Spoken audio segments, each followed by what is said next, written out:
My name is Deb Singh, and I didn't even do anything. Thank you, everybody. My name is Deb Singh, and I work at the Toronto Rape Crisis Centre, Multicultural Women Against Rape. I just wanted to thank the peoples of the Mississauga New Credit Territory for the land we are on right now, and to be able to do this amazing radical work on this land.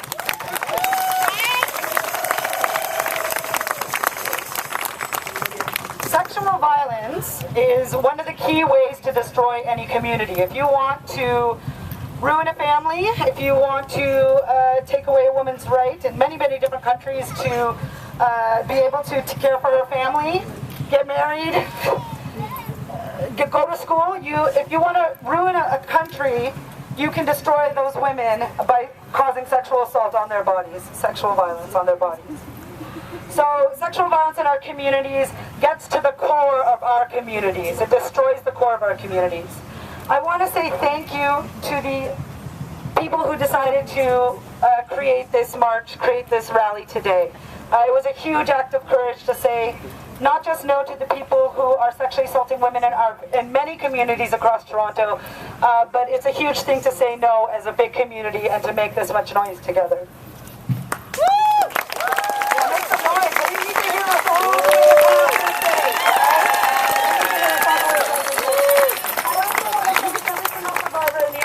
One in two women will experience sexual violence in her life, and so I imagine there are many survivors here pushing through on Labor Day to get here and make some noise about sexual violence in their own lives.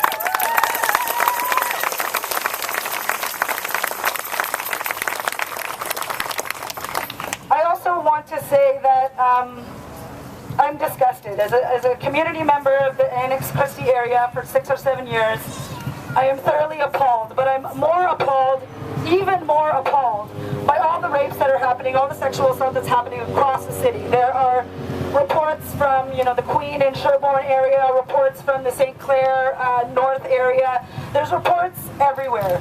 I also want to acknowledge that there's a lot of violence that is not being reported.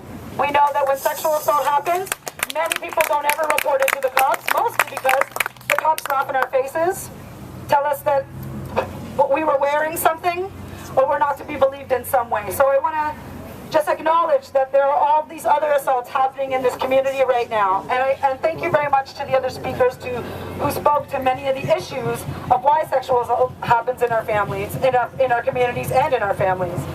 I also want to say to men out there, it bears to be repeated, educate yourselves, educate each other, educate your children. Please, there is a way to stop sexual violence. And that's stopping rape. Stopping raping people and stopping sexual assaulting people. People believe it can't happen. But it can happen, and it's up to us.